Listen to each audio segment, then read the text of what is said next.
Bonsoir, chers amis, et bienvenue à ce 17e cours sur le Maïmonide par rapport aux lois de sanctification de la Lune, qui est un chapitre qui est assez complexe, mais avec l'aide d'Hachem, on va bien le comprendre et le maîtriser ensemble. C'est un chapitre finalement qui vient à l'aboutissement du calcul, vu que tous les chapitres jusqu'à là, c'était avec différentes parties du calcul, et là, on va finalement arriver au total, au résultat. Quel était vraiment le but de toutes ces notions astronomiques que nous avons étudiées ensemble dans ces différents chapitres par rapport à la rotation de la Lune, rotation du Soleil, la vitesse de chacun, les différentes rotations et les différents mazalotes. À quoi est-ce que tout cela aboutit? Dit le Maïmonide. כל הדברים שהקדמנו כדי שיהיו עתידים ומוכנים לידיעת הראייה. וכשתרצה לדעת זאת, תתחיל ותחשב ותוציא מקום השמש האמיתי, ובמקום הירח האמיתי, ובמקום הראש לשעת הראייה. Alors, la première chose, elle est que pour pouvoir faire le résultat, il faut tout d'abord avoir les différents éléments de calcul qu'on avait jusqu'à maintenant. Alors, la première chose, elle est que pour se connaître exactement l'apparition de la Lune, est-ce que la Lune apparaîtra?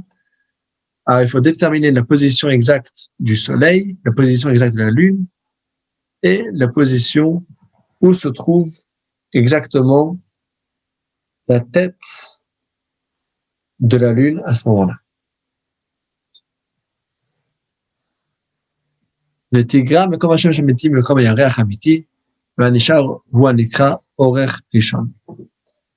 Ensuite, il faut soustraire la position du Soleil par rapport à la position de la Lune. Et ce qui va rester, ce sera appelé la première longitude. Parce que quand on a le Soleil et la Lune qui sont un en face de l'autre, alors je ne peux pas voir la Lune. Évidemment, la Lune, elle est vue uniquement si elle est décalée légèrement du Soleil.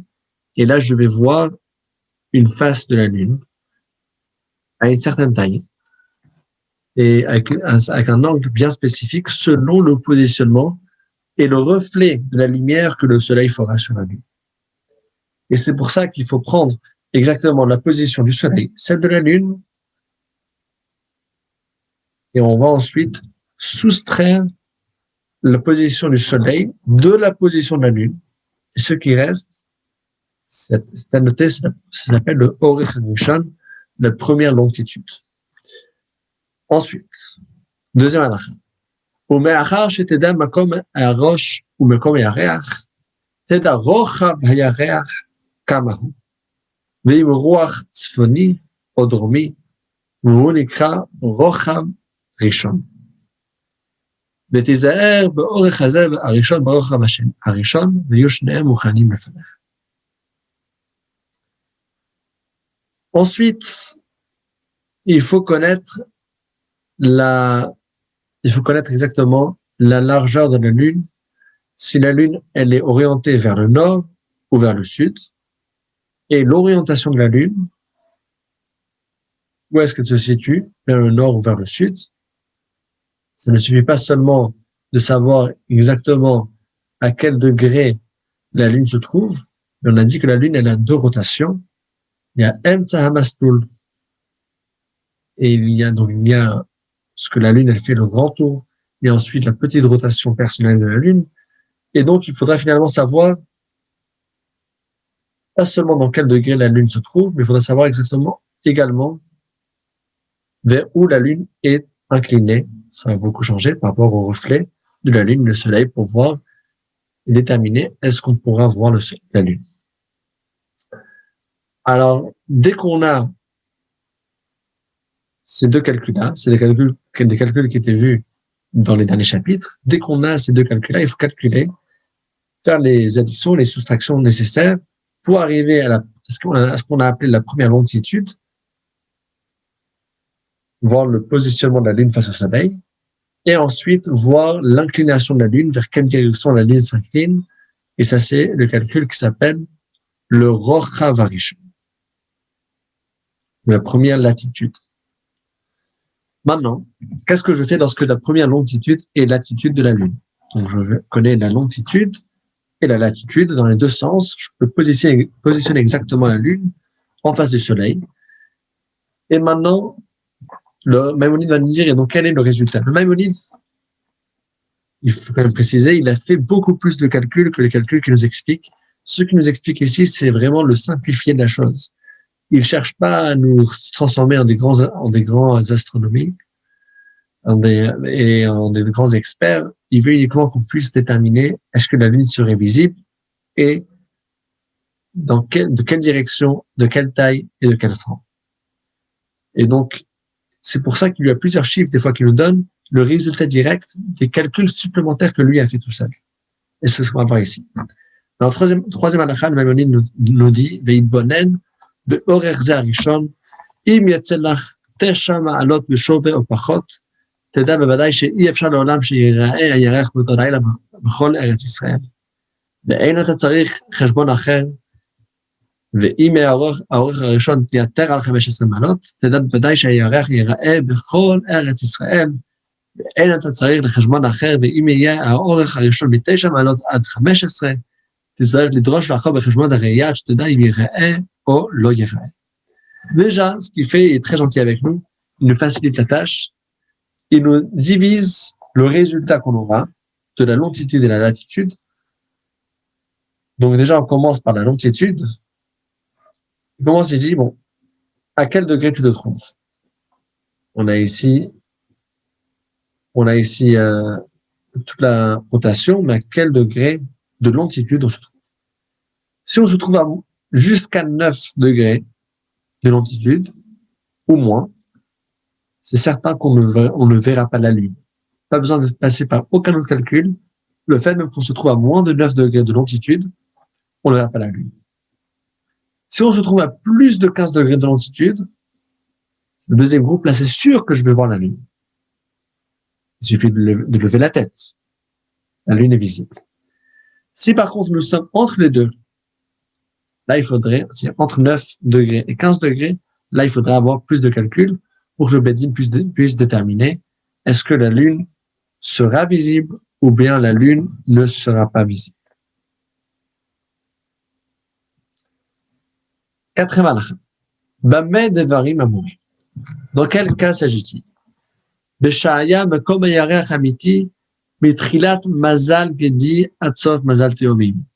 Aval im haya mekom hayarech mitchilat mazal sartan ad sof mazal keshet. ויהיה האורך הראשון 10 מעלות בשווה ובחוץ, תדע שאין הירח נראה כלל באותו הלילה בכל ארץ ישראל, ואם האורך הראשון יתר על 24 מעלות, ודאי ייראה בכל גבול ישראל, אם האורך הראשון מ10 מעלות עד 24, עד 420, תצטרך לדרוש לאחר בחשבון הראייה, שתדע אם ייראה או לא ייראה. Alors avant de rentrer dans les détails du calcul qu'il faudrait faire pour déterminer dans le cas que c'est juste au milieu, c'est entre 9 et 15 degrés, il dit que ce qu'on a dit, qu'il y a jusqu'à 9 degrés, et ensuite de 9 à 15, et ensuite plus que 15, la facilité, on a divisé par 3. Donc, le plus bas, c'est sûr que je verrai pas, le plus haut, c'est sûr que je verrai, et celle du milieu, entre 9 et 15, il y a différents calculs qu'il faudrait analyser. Mais ça dépend en fait également du mazal, parce qu'il y a également la rotation des mazalotes. Et c'est une rotation qui va également changer parce qu'on a dit que les cercles qui tournent autour de la Terre ne sont pas tous des cercles parfaits, c'est plutôt des ovales. Et donc finalement, ça dépend exactement où est-ce qu'on se trouve dans le cercle. Est-ce qu'on sera plus près ou plus loin? Ce qui fait que ça dépend également du mazal. Si la Lune se trouve depuis le Mazal Gdi jusqu'à la fin de Mazal Teomim, là, le calcul qu'on a dit de 0 à 9, 9, 15, 15 plus, il est juste. Mais si le lieu de la Lune, l'emplacement de la Lune, se trouve depuis Mazal Sartan jusqu'à la fin de Mazal Keshet, alors là, ce sera déjà plus les mêmes chiffres. Là, il faudrait voir est-ce que la première longitude, elle est 10 degrés ou moins, la Lune ne sera pas vue, ne sera pas visible. Si elle est plus que 24 degrés, c'est sûr qu'elle sera vue. Et si c'était entre 10 et 24, là, il faudra faire des calculs. Et donc, ça garde la même idée que lorsqu'on la Lune elle est à une altitude qui est relativement basse, dans les premiers degrés, que ce soit dans les degrés de 0 à 9, soit 0 à 10, ça dépend dans quel mazal on se trouve, c'est sûr que je ne verrai pas la Lune. Si par contre c'est une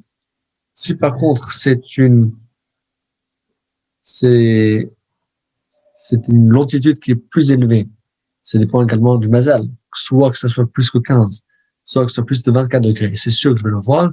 Et si c'est au milieu, là, il y a des calculs supplémentaires à faire. Quels sont ces calculs? Passons à la cinquième bracha.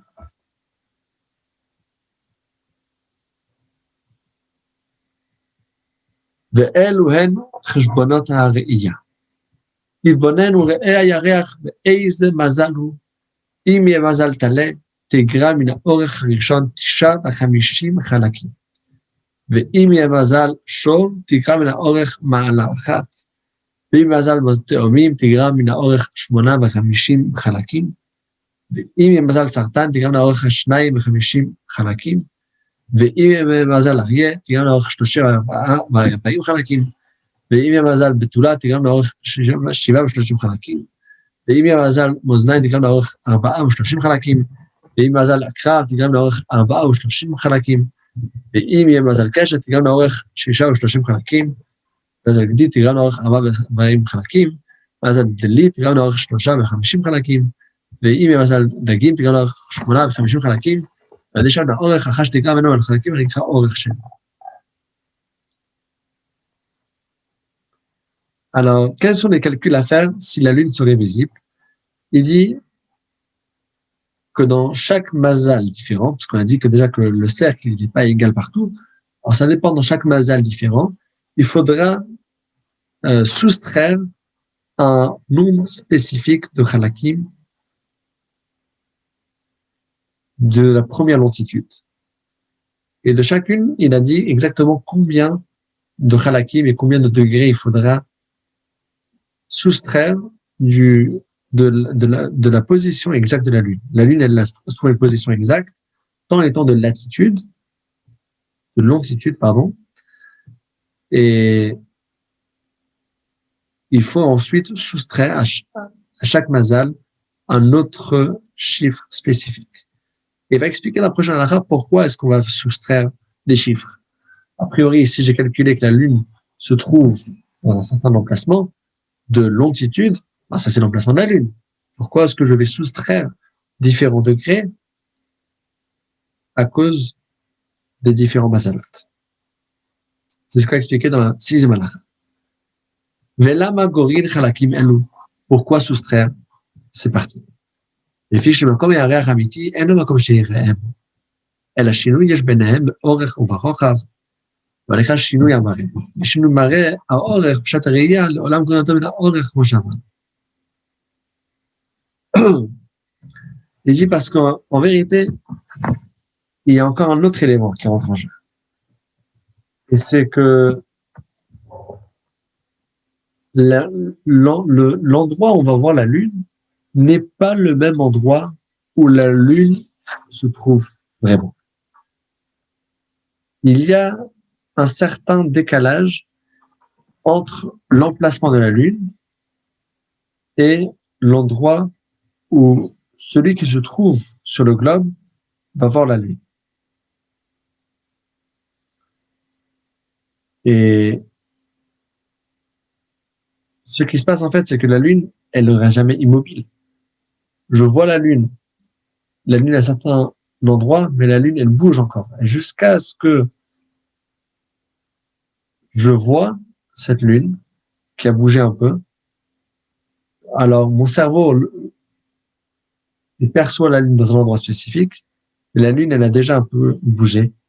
Ça, c'est déjà le premier élément qui fait que je vois la Lune à l'œil nu, jamais exactement au vrai emplacement de la Lune. Et la septième halakha poursuit.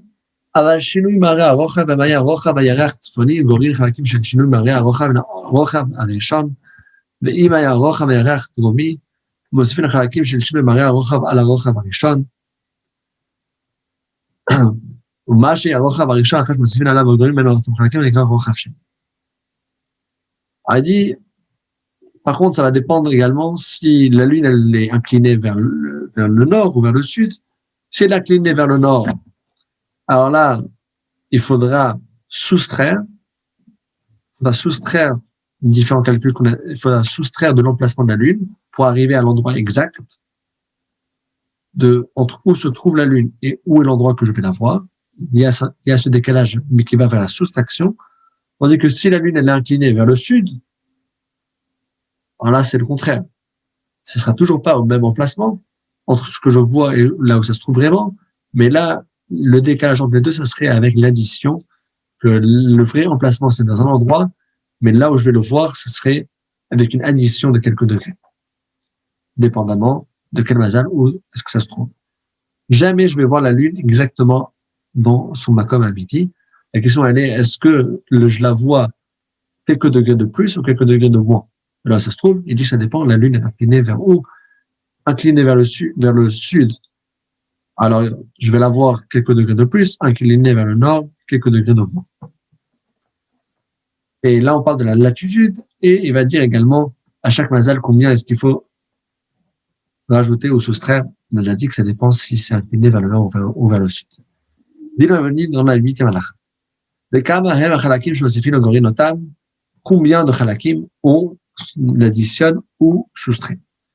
Im ya yareach mazal talet tisha halakim, ואם יהיה מזל שור, 10 חלקים, ואם יהיה מזל תאומים, 16 חלקים, ואם מזל סרטן 7, 20 חלקים, ואם מזל אריה 8, 30 חלקים, ואם מזל בתולה, 4 ו40 חלקים, ואם מזל מאזניים, 6 ו40 חלקים, ואם מזל עקרב, 5 ו40 חלקים, ומזל קשת 4 ו40 חלקים, ואם יהיה מזל גדי, 6 ו30 חלקים, ואם יהיה מזל דלי, 7 ו20 חלקים, ואם מזל דגים, 12 חלקים. Alors, il a donné la liste exhaustive de tous les mazalot, combien de halakim est-ce qu'il faut rajouter ou soustraire à chaque fois. Pour la latitude de la Lune. Et dans la 9e halakha, donc maintenant que j'ai la longitude et j'ai la latitude de la Lune, qu'est-ce que je fais? Il dit, Umachar sheteda halakim elu, tigra otan mina rochav harishon, otosif otan alav, כמו שהודענוך, ויתן לך הרוחב השני, ידעת אם הוא צפוני או דרומי, ותדע כמה מעלות וכמה חלקים, נעשה את זה הרוחב השני, תכין אותו לפניך ויהיה עתיד. Il dit, maintenant que tu as le résultat, tu sais exactement où sera l'emplacement visible de la Lune, pas juste le vrai emplacement, mais là, est-ce que ça serait visible? Et où est-ce que ça serait visible? Tu sauras l'inclination de la Lune vers le nord ou vers le sud. Ça va faire partie, attention, ça va faire partie de l'interrogatoire du Bedin pour voir si les témoins disent vrai ou pas. Est-ce qu'ils savent? Alors déjà, si la Lune ne pouvait pas être visible, qu'ils racontent qu'ils ont vu la Lune, c'est que des histoires, c'est que des bovards, ils savent bien que ce sont des témoins faux, mais il y a également des témoins qui disent quelque chose qui peut paraître vrai, on rentre dans les détails, vraiment c'est incliné vers où, etc., etc. Alors, dit la 10e halakha. L'achakach, elle est assez longue, celle-là, mais on va la faire, elle n'est pas très difficile. L'achakach, tarzov et tikar minarocha vasheni azem miktato, מפני שהירח נלוז מעט ממעגלו. וכמה הוא המקצת שתיקח ממנו, אם יהיה מקום הירח מתחילת מזל תלה עד 20 מעלה ממנו, או מתחילת מזל מאזניים עד 20 מעלה ממנו, תיקח מן הרוחב השני 2 חומשיו, ואם יהיה הירח מ-20 מזל תלה עד 10 מעלות ממזל שור, או מ-20 מזל מאזניים עד 10 מעלות מזל עקרב, תיקח לרוחב השני שלישיתו, ואם הירח מ-20 מעלות מזל שור עד 20 ממנו, או מ-10 מעלות מזל עקרב עד 20 ממנו, תיקח לרוחב השני רביעיתו, ואם הירח מ-20 מעלות מזל שור עד סופו, או מ-20 ממזל עקרב עד סופו, תיקח לרוחב השני חמישיתו, ואם הירח מתחילת מזל תאומים עד 20 מעלות ממנו, מזל קשת עושה מעלת ממנו, ותיקח מהרוחב השני שטותו. Donc là, c'est plus différents calculs. On va terminer de lire les calculs exacts de chacune. ואם הירח 10 מעלות מזל תאומים עד 20 ממנו, או 20 מעלות מזל קשת עד 20 ממנו, תיקח מהרוחב השני חצי שטותו, ואם במקום הירח 20 מזל תאומים עד 15 ממנו, 20 מזל קשת עד 15 ממנו, תיקח מהרוחב השני רביע שטותו, ואם יהיה מקום הירח 5 ו-20 מזל תאומים עד 5 מעלות מזל סרטן, 5 ו-20 מזל קשת עד 5 מעלות מזל גדיל, תיקח כלום לפי שאין כאן נזילת מעגל, ואם ירח 5 מזל סרטן עד 10 ממנו, או 5 מזל גדי עד 10 ממנו, תיקח מהרוחב השני רביע שטותו, ואם יהיה מקום ירח 10 מזל סרטן עד 20 ממנו, או מ-10 מזל גדי עד 20 ממנו, תיקח מהרוחב השני חצי שטותו, ואם מקום ירח 20 מזל סרטן עד סופו, או ב-20 מזל גדי עד סופו, תיקח מהרוחב השני שטותו, ואם ירח מתחילת מזל אריה עד 10 מעלות ממנו, או מתחילת מזל גדי עד 10 מעלות ממנו, תיקח מהרוחב השני וחמישיתו, ירח מ-10 מעלות מזל אריה עד 20 ממנו, ו-10 מזל גדי עד 20 ממנו, תיקח מהרוחב השני רביעיתו, ואם ירח מ-20 מזל אריה עד 20 מזל בתולה, או ב-20 מזל גדי עד 10 מעלות מזל דגים, תיקח מהרוחב השני שלישיתו, ירח מ-20 מזל בתולה עד סופו, או ב-10 מזל דגים עד סופו, תיקח מהרוחב השני שני חומיו, זה מקצת שתיקח מהרוחב השני לקראת מעגל הירח. Alors, maintenant, dans la latitude qu'on a, il dit qu'il y a un élément qui rentre en jeu. Et c'est de comprendre la rotation de la Lune lorsque la Lune, elle bouge. Alors, la Lune, bien sûr, elle fait le tour, mais la Lune, elle ne suit pas une trajectoire qui est droite. C'est encore un autre élément qui rend plus difficile le calcul de la Lune. Et c'est que le calcul, il n'est pas carré. C'est pas un cercle et même pas un ovale. Mais la Lune, elle dévie, entre guillemets, de son trajectoire. Elle dévie un peu. Et donc, la Lune, elle ne va pas de façon qui est droite. C'est ni un cercle parfait et ni un ovale parfait. Et c'est à cause de cet élément, à cause du fait que la Lune, elle dévie, entre guillemets, des rails lorsqu'elle fait la rotation, c'est pour ça qu'il faut savoir où est-ce qu'elle dévie et combien est-ce qu'elle dévie. Et ça, c'est la liste des calculs qu'on a vu dans la 10e halakha.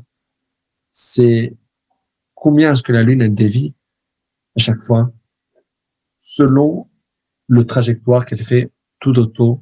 Et donc, elle dit les chiffres exacts, combien est-ce que ça dévie, des déviations de la Lune. La 11e halakha.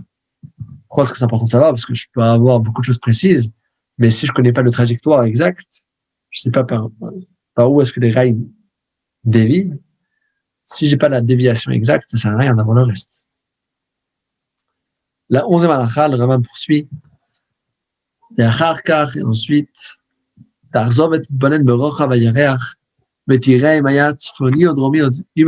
ensuite, il faut que tu analyse l'emplacement de la Lune. Et sa largeur, est-ce qu'elle est inclinée vers le sud ou vers le nord, vous voyez? Donc, la Lune, quand il y a une nouvelle Lune, alors, elle est inclinée vers un certain sens. Il y a quand la Lune est pleine, donc là, elle n'est pas inclinée vers aucun sens. La Lune, elle est pleine, mais il y a, sinon, la Lune, elle est inclinée d'un sens ou de l'autre. Alors, regarde vers où est-ce que c'est incliné. Maintenant que tu as refait maintenant que tu as réajusté en sachant que la trajectoire, elle n'est pas droite. Alors, maintenant, reprends le calcul et après que tu as fait ce dernier calcul, tu as réajusté maintenant avec la trajectoire de la Lune, analyse si la Lune elle est inclinée, quel sens, sud ou nord.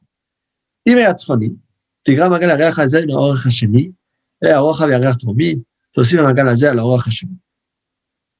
באמת אומרים שאין מקום ירח מתחילת מזל גדי עד סוף מזל תאומים, אבל אם היה ירח מתחילת מזל סרטן עד סוף מזל קשת, הדבר הפך, שאם הרוחב הירח צפוני תוסיף במעגל על האורך השני, ואם הרוחב הירח דרומי תגרם במעגל מהאורך השני, מה שיהיה האורך השני אחר שתוסיף עליו ותרמנו, הוא נקרא אורך שלישי, ודע שאם לא יהיה שם נליזת מעגל, זה לא חשבון לקחת מן האורך השני כלום, מהאורך השני עצמו, הוא האורך השלישי, ולא פחות ולא יותר. Alors, finalement, maintenant qu'on arrive vers la fin de ce calcul, alors,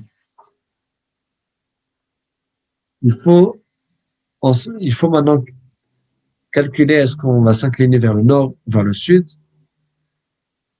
Et en dépendant de ce calcul, est-ce que l'inclination est vers le nord ou vers le sud, il faudra maintenant voir est-ce que la Lune, elle sera visible. Alors, on a déjà dit qu'il y a une différence entre le nord et le sud. Est-ce que il faut additionner la latitude avec la longitude, ou bien il faut le soustraire? Ça dépend si la Lune est née vers le nord ou la Lune est née vers le sud. Et ça dépend également des mazalotes. S'il faut additionner pour voir la Lune, c'est si la Lune elle est vers le sud, et si la Lune elle est vers le nord, il faut soustraire pour arriver où la Lune elle se trouve. Et on va maintenant voir que ce résultat s'appelle le Orech HaShlishi, la troisième longitude.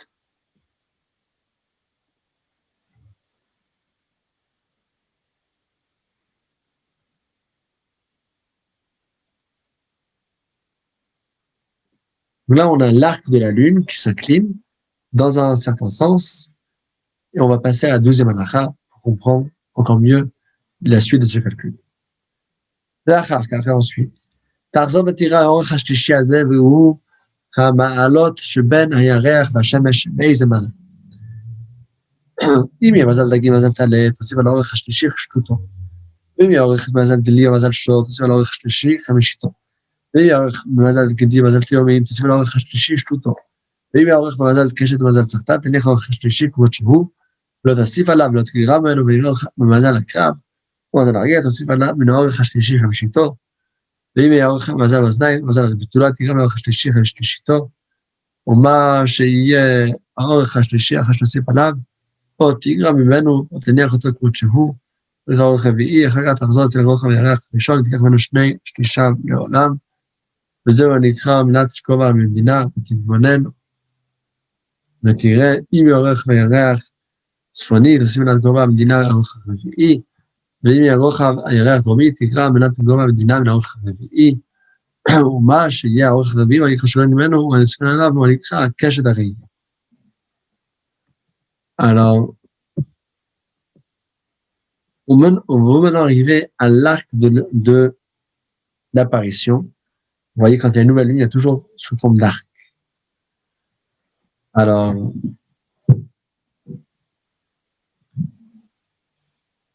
quand on arrive à l'arc, finalement, il faut qu'on ait ce dernier calcul qu'on a dit, la position exacte de la lune, réajustée avec la trajectoire de la lune. Maintenant, il faut calculer combien de degrés il y a d'écart entre le soleil et la lune. Et il faut ensuite le comparer et voir à quel mazal on se trouve. Parce que les mazalotes, c'est encore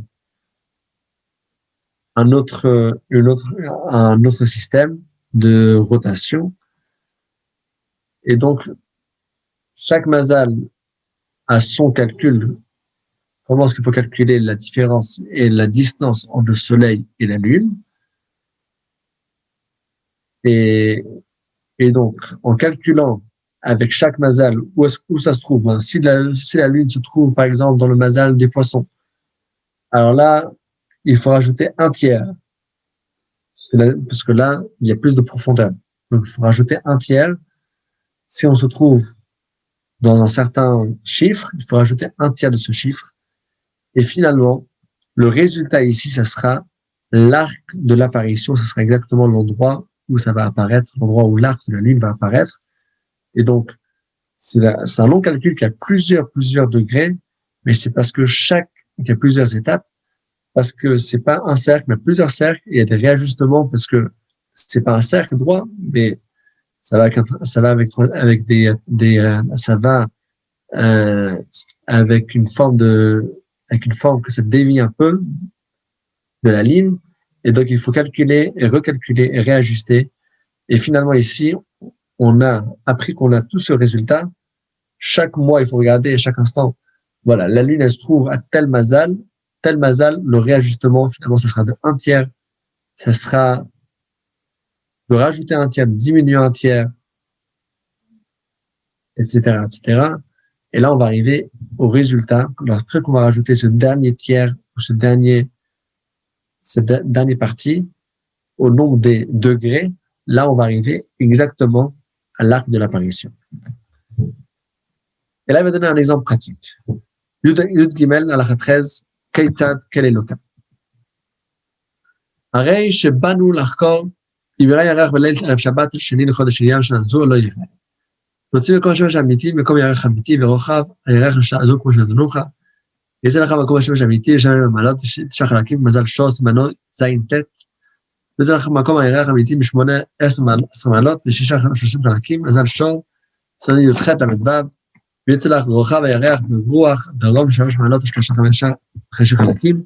זמנו ג' נ' בזה הוא הרוחב הראשון, ותקרא מקום השמש במקום הירח, נשאר 11 מעלות ו17 חלקים, זמנו י"א כ"ז, זה הרוחב הראשון, כפי שהיה, ערך מזל שור, יש שינוי מהרי האורך מעלה אחת, והאור נגרוע אותו מן האורך הראשון, ויצא לך האורך השני, 10 מעלות ו20 חלקים, זמנו י' כ"ז, וכן יהיה שינוי מהרי הרוחב 10 חלקים, כשהרוחב הירח היה דרומי, ראו להוסיף עליו שינוי מראה, כמו שהוא 10 חלקים, צריך הרוחב השני, 4 מעלות ו30 חלקים, שמאלו ד' ג', לפי שהירח ב18 מעלות, מזל שור, ראו לקח מהרוחב השני רביעיתו, והוא הנקרא כאן הירח, יצא לך מעגל הירח לעין זו, מעלה אחת וחלק אחד, ושאין מתקתקין בשנייה.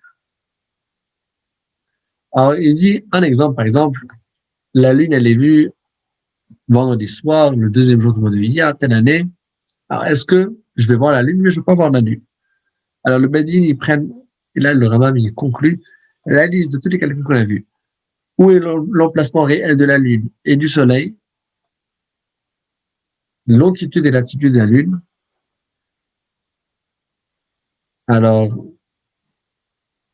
il dit, par exemple, l'endroit spécifique de la lune, de la lune était 18 degrés avec 36 halakim dans le basal de Shor, le basal du taureau. Le soleil, l'emplacement réel était 7 degrés et 9 halakim. Et l'inclination de la lune était, par exemple, vers le sud.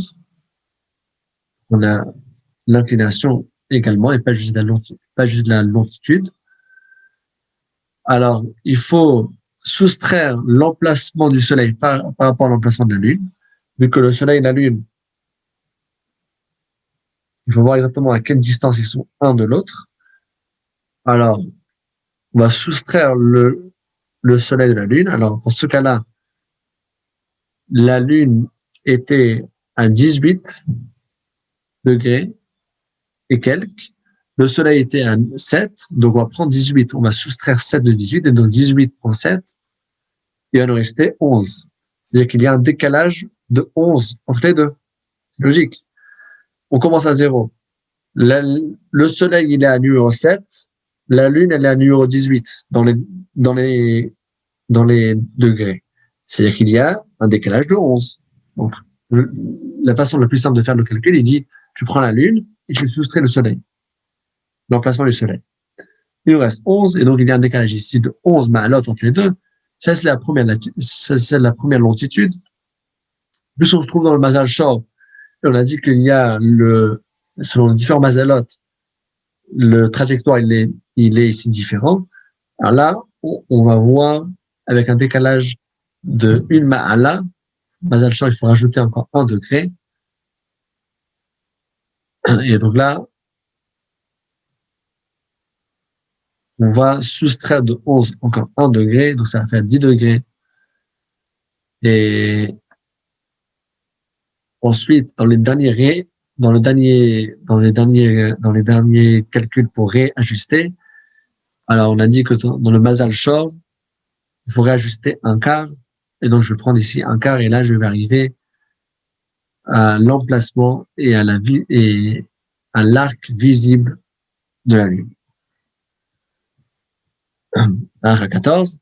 ולפי שאורך וירח דרומים, במקום הלך האמיתי מראש הכתיב ראש הסרטן, וראינו לו מעגל על האורך השני, יצא אחר האורך השלישי, 11 מעלות, ראשון על 20 חלקים, שענו י"א כ"ח, לפי שהאורך הזה במזל שור, ולהוסיף על האורך השלישי חמישיתו, וישו 2 מעלות 18 חלקים, האורך הרביעי, 13 מעלות, 6 40 חלקים, ומעלות י"ג ו"ו, והכרזה על האורך הראשון, לקח משני שלישיו, יצא מעט גובה המדינה, 2 מעלות 5 חלקים, לפי שהאורך הדרומי, ראוי לגרוע מנת גובה המדינה מן האורך השני הרביעי, של 11 מעלות ו11 חלקים, שענו י"א, זו קשת הראייה בלילה הזה, דרך זו תעשה תדע קשת הראייה, כמה מעלות, כמה חלקים יש בה, כל הראייה שתרצה, סינר לו. Finalement, pour refaire ce calcul pour toutes les autres choses, tous les autres cas de figure, il faut toujours passer par toutes ces différentes étapes et voir finalement est-ce que la Lune elle est vers le sud, ou vers le nord, parce que finalement on a dit que ça change, est-ce qu'on additionne les degrés une à l'autre, ou bien on va soustraire pour le dernier réajustement, ça dépend de l'inclination. Maintenant, quand on a ce résultat, on va voir exactement à quel degré c'est. Donc, on a déjà dit, pour reprendre et se rafraîchir la mémoire, on a déjà dit au début que si la Lune, elle est vraiment dans les premiers degrés très très bas, personne ne va la voir. Elle est dans les degrés qui sont très hauts, plus que 15 ou plus que 24, ça dépend où est-ce qu'on se trouve dans les mazalotes, tout le monde va le voir. Ici, c'est au milieu. Alors là, on a dit qu'il faudrait refaire ici les différents calculs qu'on vient de voir, les calculs qui sont assez compliqués. Mais en tout cas, quand on arrive à ce résultat, תבין, אחרי שאתה תצא וקשת זאת תבין פה. אתה תדע שאם תהיה קשת ראייה, תשע מעלות לפחות, אי אפשר יראה בכל ארץ ישראל. תהיה קשת ראייה, ראייה תהיה ל-10 מעלות, אי אפשר שלא יראה ויגלו לכל ארץ ישראל. On dit dans ce cas-là spécifique qu'on a vu ici, après tous ces calculs, si le dernier résultat final c'est moins que 9 degrés, on ne verra pas, et si c'est plus que 14, tout le monde le verra. ואם תהיה קשת ראייה, מבחינת מזל עשירית תצא מעלת 14, קשת ראייה הראשון, ריח לא יראה, מן הקיצר שיש לו נקרא קיצה ראייה. Si c'était entre le 10e degré et la 14e degré, alors là, il faudrait analyser encore mieux pour voir est-ce que je pourrais voir la lune ou pas. ואין לו לקיצה ראייה, תהיה קשת הראייה, מתה על 9 מעלות עד סוף 10 מעלות עד יתר על 10. יהיה אורך הראשון 13 מעלות, או יותר ודאי יראה, תהיה קשת פחות מזה, או יהיה אורך פחות מזה, לא יראה. Alors, il dit, il faudrait à chaque fois voir la longitude, elle sera où, parce que le champ de vision, il est limité, on ne peut pas tout voir.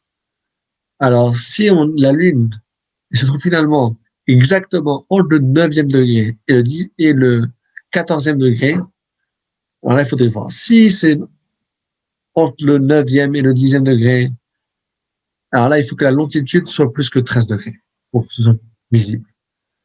prochaine הלכה, ואם תהיה קשת הראייה, מדין הייתה 10 מעלות עד סוף 11 מעלות, או יותר 11, יותר 12 מעלות, יותר ודאי, יראה, תהיה קשת פחות מזה, יראה, פחות מזה לא יראה.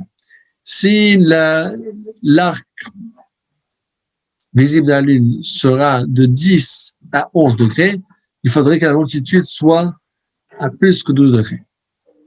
Et là, ça serait visible.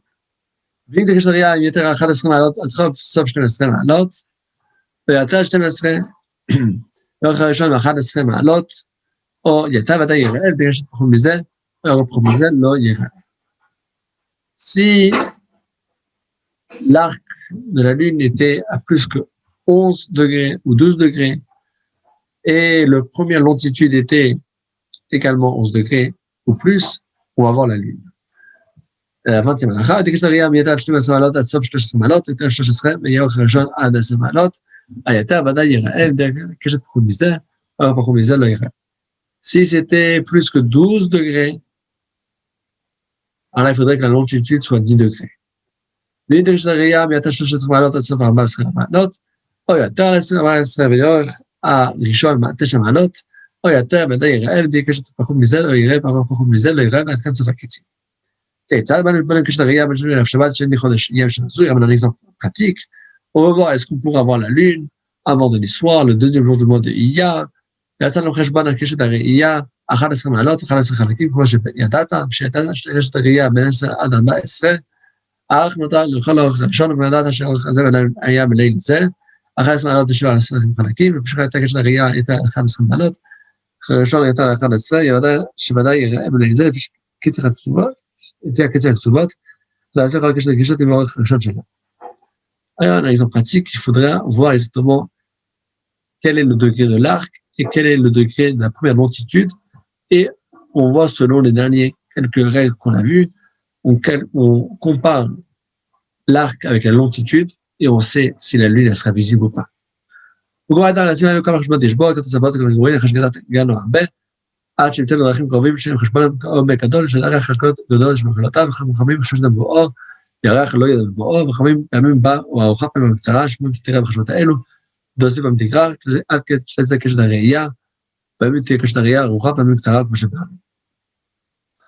Alors, le Maïmonide, il reconnaît qu'on a fait un travail difficile, on s'est bien efforcé pour arriver jusqu'à là dans le Maïmonide, et il dit que ça, c'est en fait le sens du verset qui dit dans les psaumes que le soleil, tu sais exactement comment il va arriver. La lune, tu sais pas. Pourquoi? Parce que là, il a une trajectoire qui est très bizarre, qui va des fois plus proche, plus loin, plus rapide, moins rapide, et qui dépend de plusieurs choses et qui tourne plusieurs fois sur elle-même et qui tourne, et que cette même rotation, elle tourne autour d'une grande rotation. Et donc finalement, il dit, c'est pour ça qu'on a donné ici les résultats de savoir directement, quand ça arrive ici, tu rajoutes temps, tu diminues temps, etc. 24, וטעם כל אלו החשבונות מבני והסעיפים בעניין זה, מבני הגורין, איך נודד כל דבר ודבר מן הדברים, ראיה על כל דבר ודבר, וחכמת התקופות הגנטריות, שחיברו בה חכמי יוון, וצבעים הרבה, והם צויים לחשב לחכמים, והצבעים שחיברו לחכמי ישראל, שהיו הנביאים מבני יששכר, לא הגיעו אלינו, לאחר שכל הדברים ראיות ברורות הם, שאין בהם דופי, ואי אפשר להרע אחריהם, הם חוששים להתחבא, בין שחיברו אותם נביאים, בין שחיברו אותם גויים, כל דבר שתגלה טעמו ודעת מתקבל בראיות שאין בהם דופי, וזוכרים על זה האיש עמד ראש למדו, אלא על ראיה שתגלתה בטעם של אדם. Alors, il termine avec un peu d'histoire. Il dit que les sages qui faisaient partie de la tribu de Issachar, ils avaient écrit des livres qui expliquaient la sanctification de la lune et l'astronomie et tout ça, différentes choses très profondes. C'est écrit dans la Torah que Mivnei Issachar Yoded Bina Laïtim, c'était les grands sages qui savaient comment fixer le Rosh Chodesh. Et savoir comment fixer le Rosh Chodesh, c'est pas une chose évidente, c'est beaucoup de calculs. Leurs livres à eux, on les a plus sous la main, déjà à l'époque du Maïmonide. Il dit, mais de nos jours, on a les sages grecs qui, bien sûr, ils ont appris aussi, en tout cas la Torah, ils ont appris aussi des sages de Issachar. Mais est-ce que c'est un problème de lire dans les livres des Grecs? Ils disent pas un problème, puisque c'est pas ici une croyance, mais c'est une chose qui est crue et qui est respectée à cause des preuves qui étaient rapportées, à cause des faits, et pas à cause de l'auteur du livre. Et donc, il dit, de comprendre pourquoi est-ce que chaque fois on rajoute temps et temps dans le calcul, et pourquoi est-ce qu'ici on diminue, ça, il faut apprendre toute l'astronomie. Mais le but ici, c'est pas d'apprendre toute l'astronomie, mais c'est d'apprendre ce qu'il y a à voir avec les lois de Kiddush Chodesh, les notions qu'il faut savoir. Et donc, avec ce mode d'emploi qu'on a dans le Maïmonide, on va savoir toujours est-ce que la lune sera visible ou pas, et dans quelle façon que ce sera incliné. Il faut simplement commencer calcul par calcul, depuis le plus simple, on rajoute le plus compliqué, et ensuite, les calculs qui sont vraiment très, très, très poussés, il nous a dit le résultat directement, tu arrives à là, tu rajoutes temps, tu arrives à là, tu diminues temps, etc. Et tout ça, c'est pour arriver au résultat.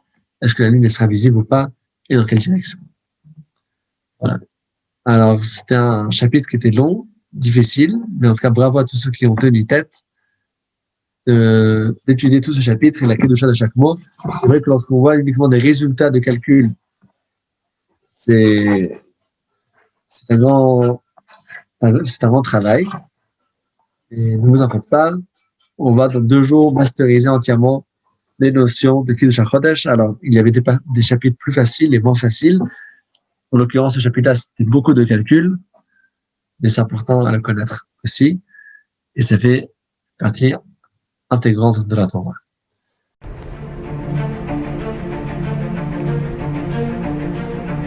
Et si connaître toute la Torah était possible, plongez-vous dans les joyaux de la Torah.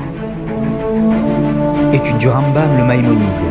Cours de qualité par des rabbins francophones aux 4 coins du globe. Un chapitre chaque jour, à raison de 20 minutes, pour finir en moins de 3 ans l'apprentissage de la Torah.